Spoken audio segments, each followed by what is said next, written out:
warahmatullahi wabarakatuh. Salam sejahtera bagi kita semua. Perkenalkan, nama saya Yeni Sasmita, Escape Nurse Escape. Saya merupakan dosen keperawatan Aceh Selatan, Poltekkes Kemenkes Aceh. Pada hari ini saya akan menjelaskan tentang teknik pengajaran saya, yaitu teknik DIA, Delivery, Interaction, dan Assessment. Fokus mata kuliah saya adalah keperawatan medikal bedah 1, dan saya menjadi koordinator pada mata kuliah tersebut. Saya akan menjelaskan deskripsi mata kuliah keperawatan medikal bedah 1. Keperawatan medikal bedah 1 merupakan mata kuliah inti yang terdiri dari 3 SKS, 2 SKS teori, dan 1 SKS praktikum dengan kode mata kuliah WAT 4201. Mata kuliah ini berada pada tingkat 2 semester 3. Keperawatan medikal bedah 1 membahas tentang konsep dan perspektif keperawatan medikal bedah, peran perawat medikal bedah, program dan penanggulangan penyakit endemis, program dan penanggulangan penyakit HIV/AIDS, program dan penanggulangan penyakit infeksi endemis, serta gangguan patologi ataupun penyakit pada usia dewasa, baik bersifat akut maupun kronis yang disebabkan oleh berbagai gangguan patologi. Adapun capaian pembelajaran pada mata kuliah keperawatan medikal bedah adalah 1. Mahasiswa mampu memahami kebutuhan dasar manusia.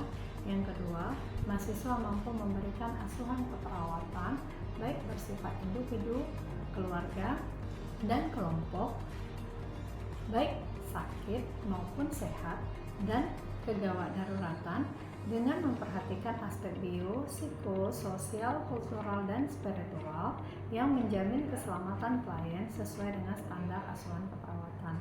Yang ketiga, mahasiswa mampu mengelola asuhan keperawatan sesuai dengan kewenangan klinis. Yang keempat, mahasiswa mampu menyelesaikan pekerjaan berlingkup luas dengan menganalisis data serta metode yang sesuai dan dipilih dari beragam metode yang sudah maupun belum baku dengan menganalisis data.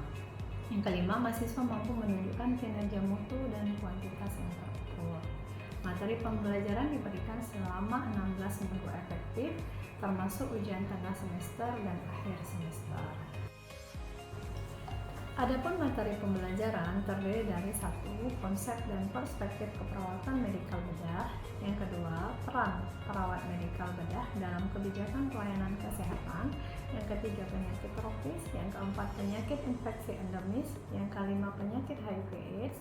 Yang keenam, gangguan kebutuhan oksigen patologi sistem pernapasan dan kardiovaskular. Yang ketujuh, gangguan kebutuhan cairan akibat patologi sistem perkemihan dan metabolik endokrin. Yang kedelapan, gangguan kebutuhan nutrisi akibat patologi sistem pencernaan dan metabolik endokrin. Yang kesembilan, gangguan kebutuhan eliminasi akibat patologi sistem pencernaan dan perkemihan. Yang kesepuluh, prosedur tindakan keperawatan untuk memenuhi kebutuhan oksigen. Yang kesebelas, prosedur tindakan keperawatan untuk memenuhi kebutuhan cairan. Yang ke-12, prosedur tindakan keperawatan untuk memenuhi kebutuhan nutrisi. Dan yang ke-13, prosedur tindakan keperawatan untuk memenuhi kebutuhan eliminasi. Adapun sistem pembelajaran dan materi yang akan saya sampaikan dalam satu semester adalah: di awal pertemuan, saya mengawali pembelajaran dengan perkenalan untuk membangun keakraban dosen dan mahasiswa. Yang kedua, biasanya saya membuka diskusi terkait perkuliahan. Dalam diskusi, biasanya saya memotivasi mahasiswa untuk belajar lebih fokus, lebih giat, dan lebih serius.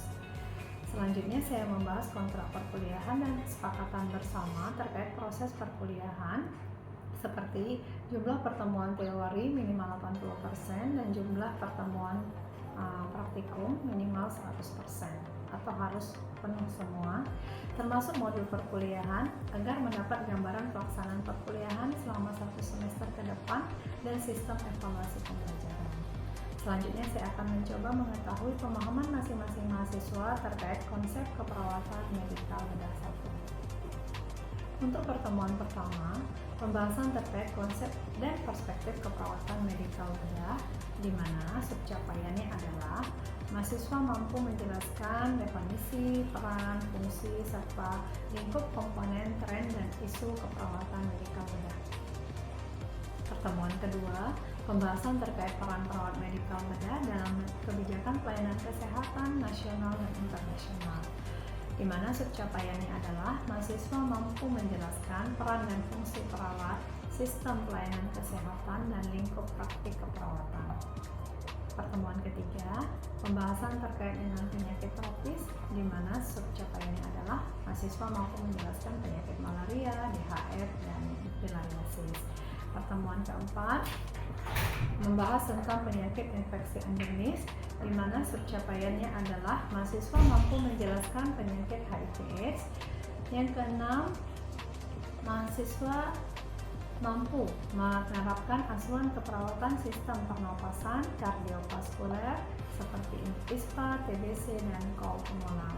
Pertemuan ketujuh membahas tentang asuhan keperawatan dengan gangguan kebutuhan cairan akibat patologi sistem perkemihan dan metabolik, di mana subcapaiannya adalah mahasiswa mampu menerapkan asuhan keperawatan pada pasien dengan gangguan kebutuhan cairan akibat patologi sistem perkemihan dan metabolik seperti batu saluran kemih dan gagal ginjal.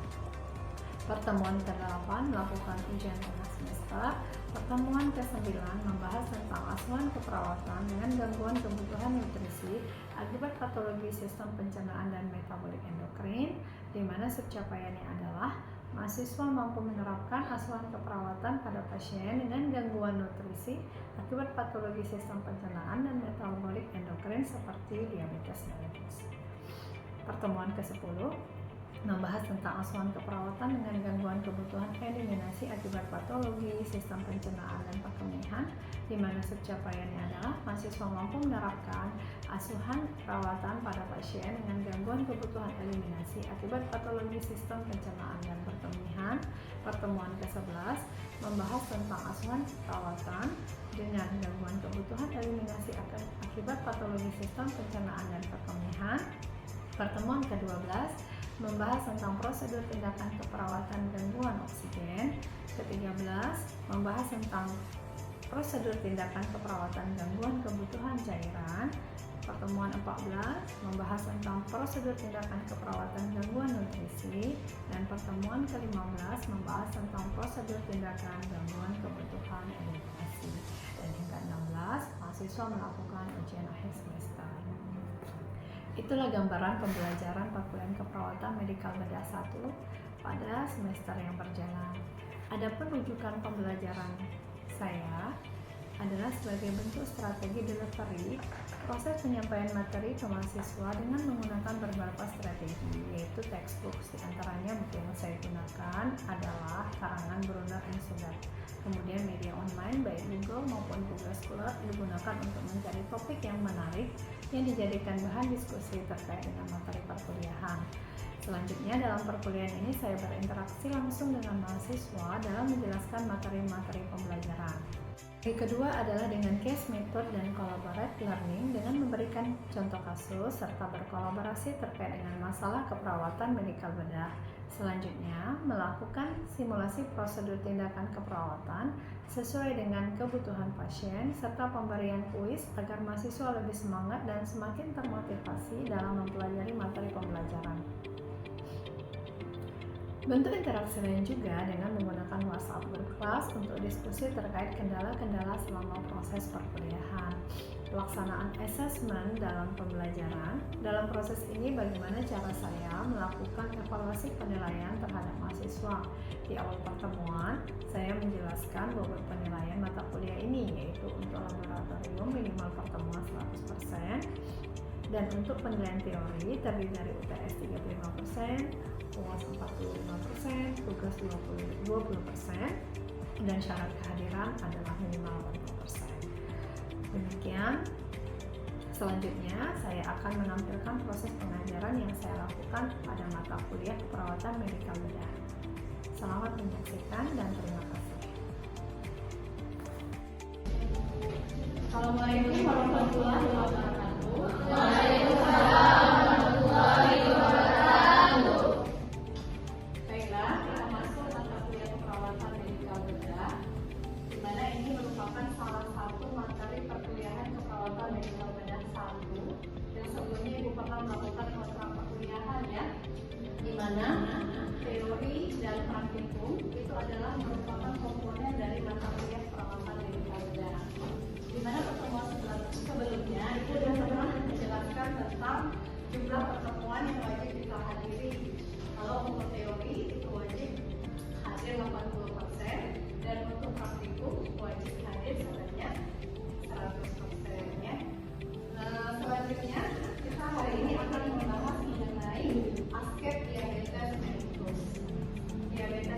mellitus merupakan salah satu gangguan patologi pada orang dewasa pada sistem metabolik endokrin. Ya, sebelum kita mulai, apakah ada di sini yang sudah pernah mendengar diabetes mellitus? Ada yang bisa menjawab apa itu DM? Satu orang. Silakan. Ya, Laura.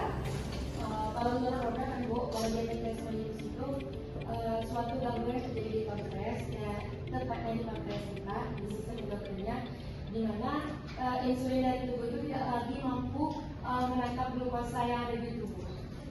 Ya, bagus sekali ya. Jadi, kira-kira kalau dia dapat informasi dari mana? Dari baca-baca Bu. Oh, baca-baca ya, luar biasa ya. Jadi benar sekali ya, diabetes mellitus ini merupakan gangguan pada pankreas tubuh di mana produksi insulin terganggu. Ya. Lanjutkan. Nah, ini diabetes yang tadi mungkin sudah disampaikan oleh Laura bahwa diabetes mellitus merupakan keadaan peningkatan glukosa darah daripada rentang kadar glukosa normal 80 hingga 90 mg per desiliter darah atau rentang non puasa sekitar 140 sampai 160 mg per 100 ml darah. Ya, jadi kalau sudah di atas ini dari ketentuan ini disebut dengan peningkatan kadar glukosa darah yang biasa kita sebut dengan hiperglikemia atau diabetes mellitus. Ya. Gejalanya mungkin tidak terlihat. Jadi kalau misalnya masih sekitaran rentang 230 sampai 360, bagi beberapa orang tidak menunjukkan gejala ya. Karena kan gejala-gejalanya ada misalnya lemas, banyak makan, ya, banyak minum. Nah, ini tidak muncul. Tetapi kalau melebihi ini bisa muncul gejala-gejala yang sering yang saya sampaikan tadi ya. Namun untuk tingkat kronis DM yang sudah lama itu melebihi 125 mg per desiliter dapat menghasilkan kerusakan organ ya. Sedangkan gula darah yang konsisten tetap di bawah 70 mg per desiliter itu sering kita sebut dengan KGD yang menurun atau disebut dengan hipoglikemia. Ya, jadi kalau dia meningkat disebut dengan hiperglikemia, kalau dia menurun disebut dengan hipoglikemia. Sehingga itulah juga yang menyebabkan kadar insulin berkurang. Ya, insulin misalnya dihasilkan 10, dia akan membawa semesta glukosa ke dalam sel. Namun aktivitas kita sangat berlebihan, sangat banyak, sehingga kadar glukosa yang dihasilkan tidak seimbang dengan jumlah insulin yang disediakan. Artinya, ketika kita mempunyai aktivitas yang berlebihan, artinya harus disesuaikan dengan kondisi tubuh kita. Harus tetap bugar dan sehat. Yang berikutnya adalah stres. Ya, stres. Kalau stres berlebihan, itu dampaknya kemana-mana.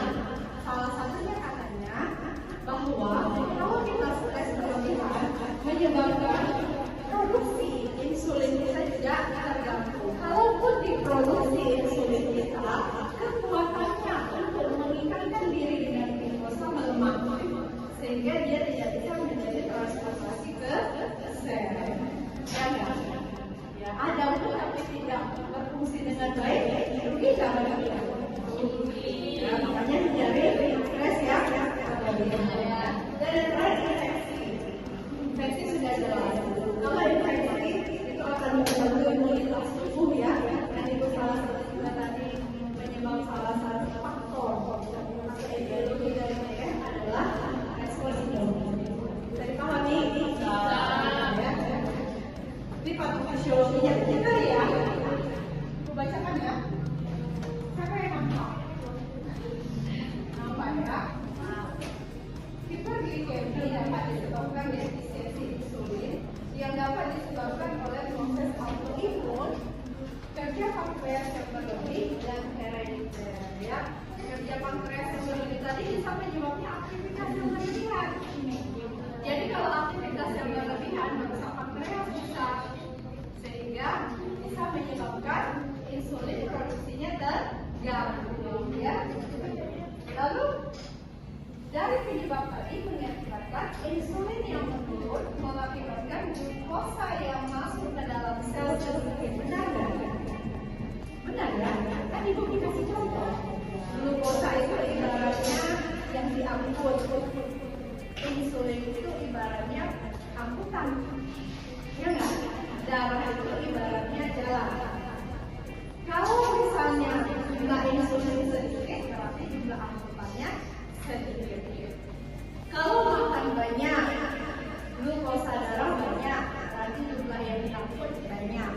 Kalau jumlah pengangkut dengan yang diangkut tidak seimbang, banyak yang diangkut, maka yang diangkut akan tetap berada di jalan ya? Ya kan? Jalan itu apa ibaratnya? Darah, contoh darah, ya. Sedangkan yang diangkut apa? Glukosa.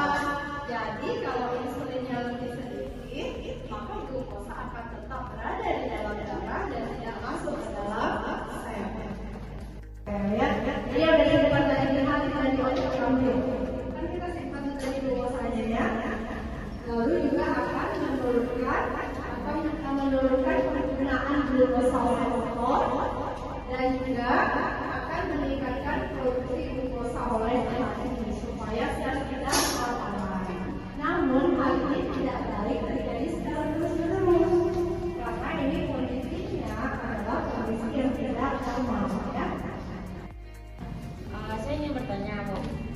Kan kalau orang tadi kan Ibu menjelaskan bahwasanya orang diabetes mellitus itu dia banyak makan. Nah, jadi ketika orang diabetes banyak makan, sedangkan dia nggak boleh makan yang banyak. Dari mana nutrisi dia dapat?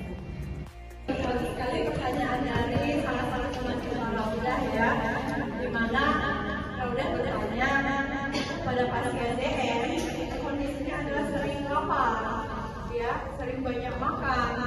Tetapi idealnya terapinya justru tidak boleh banyak makan. Itu bagaimana mendefinisikannya? Ya, jadi untuk pasien yang seperti ini harusnya ada pengaturan diet, ya.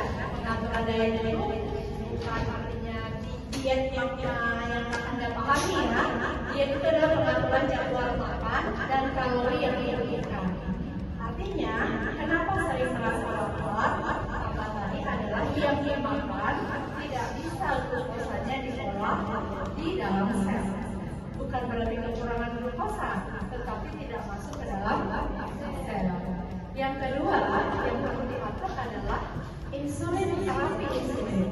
Karena insulin itu nanti sebagai konsentrasi yang akan membantu mengangkut glukosa tadi yang sudah masuk ke dalam sel. Jadi sebanyak apa dia makan, kalau tidak diterapi dengan insulin juga tidak akan terbentuk energi di dalam sel.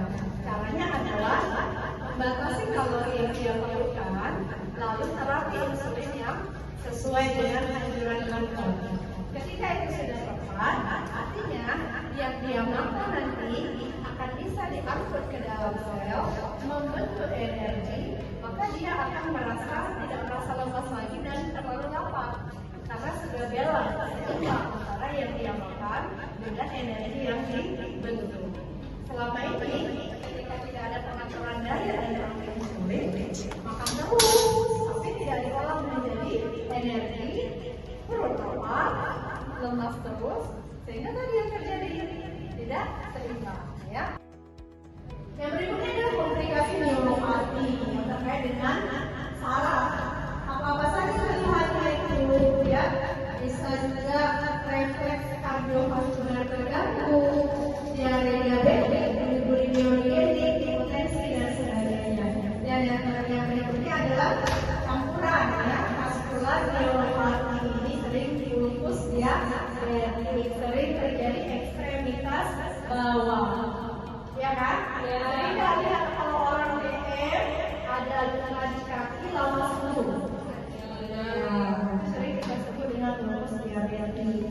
Dan yang terakhir adalah komunikasi pada kulit. Sering orang DM itu keluhannya adalah kulit kering, gatal-gatal, ya, tidak nyaman, ya. Nah, kita ketika ingin mengatakan bahwa pasien itu IDM, ya, ini tidak harus ada pemeriksaan, tidak boleh asal sebut, ya. Apa saja pemeriksaannya, ya? Yang pertama, ya, kita harus pastikan ada gejala-gejala di atas, seperti yang klasik, ditambah lagi nanti pasiennya merasa lemah, ya, lalu penurunan berat badan. Nah, ditambah kita harus periksa glukosa darah suatu, itu GDS, glukosa darah suatu, atau glukosa random. Berapa nilainya? Kalau dia harus lebih dari 200, ya. Nah, selanjutnya baby, ada orang yang bagi baby, tapi kita pastikan dia DM. Apa dia langkah-langkahnya? Yang tadi masih kasih, ya. Pertama, kita periksa dulu GDS-nya, lalu dia puasa minimal 8 jam. Setelah itu kita periksa lagi yang lainnya untuk melengkapi sesuai penjelasan di atas, untuk memastikan benar enggak bahwa pasiennya menderita, ya. Karena kita dari pemeriksaan yang baru, ya. Sekarang sih udah kayak mama, ya. Pemeriksaan AB A1G, ya. Dan kita dilakukan salah satu pemeriksaan DM, ya. Kita harus periksa untuk memastikan bahwa ini penderita DM atau keluhan pendarahan DM. Apa keluhan pendarahan DM? Yang pertama, apa keluhan pendarahan tadi? Ayo sama-sama. Poli lagi, ya, dan berat badan yang tidak dapat dijelaskan kalau mau urus, gitu, ya. Apa keluhan tadi? Keluhan kesemutan, gatal-gatal pada kulit, mata kabur, dan diskusi pada laki-laki, ya. Sebenarnya itu dokter, karena gatal-gatal kulit, gatal pada lupa, ya, pada anak kelamin wanita yang depannya lupa, ya. Gatal-gatal itu adalah salah satu keluhan yang dialami oleh pasien. Hasil pemeriksaan yang tidak memenuhi kriteria normal IDF, maka dapat dikeluarkan dia prediabetes. Harus hati-hati, ya. Kalau kita prediabetes, bisa ke depannya menjadi diabetes, ya. Jadi kita harus sudah mengantisipasi apa saja, ya. Kalau misalnya hasil pemeriksaan glukosa plasma puasa antara 100 hingga 125, dan pemeriksaan CTGO-nya selama plasma 2 jam, selama 2 jam glukosa plasma kurang dari 150 mg/dl. Toleransi glukosa terganggu hasil pemeriksaan glukosa plasma 2 jam setelah CTGO antara 140 hingga 199 mg/dl, ya. Dan juga HbA1c-nya berada di antara 5,7 hingga 6,4%. Biasanya kalau udah dikatakan DM-nya berapa? Mencapai 7, ya. Kita nanti sedikit HbA1c itu apa, ya. Salah satu pemeriksa kadar glukosa darah. Pelaksanaan hiperglikemi, nah ini yang penting, ya. Kalau tadi kita udah bahas apa itu definisi, apa itu etiologi, faktor resiko, tanda dan gejala, yang terakhir kita harus tahu sih bagaimana orang DM itu bisa membuat dirinya lebih sehat. Kita sebagai perawat harus bisa mengedukasi dia. Pertama apa? Diet, ya. Jadi apa yang bilang udah pengaturan pola makan, ya, makanan, jumlah makanan, frekuensi makan, ya. Yang kedua adalah latihan jasmani. Jadi ini sangat benar, ya, kalau orang DM itu harus rajin-rajin olahraga.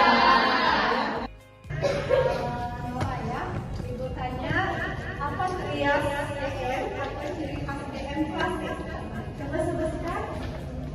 Menolak ada 3, yaitu apa saja? Poli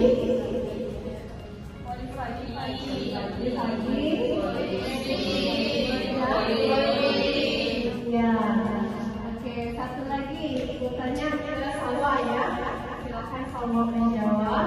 Bagaimana sih terapi agar bisa terapi pelaksanaan agar bisa mengontrol gula darah pada meningkat atau diabetes? Apa saja? Dari materi yang sudah dipaparkan tadi dapat saya simpulkan yang pertama yaitu ada diet. Jadi seperti misalnya pengaturan pola makan pasien DM. Lalu yang kedua latihan fisik, misalnya seperti olahraga teratur, seperti misalnya jalan santai atau bersepeda secara rutin.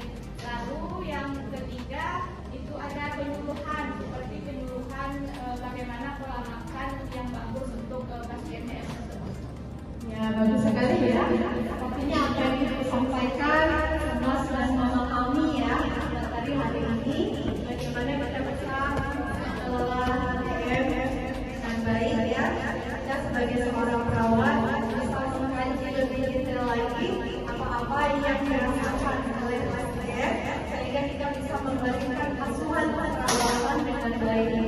Untuk pertemuan selanjutnya kita akan memberikan materi atau itu akan memberikan materi tentang asuhan perawatan pada pasien DM dan juga melakukan prosedur tindakan memberikan insulin pada pasien DM ya.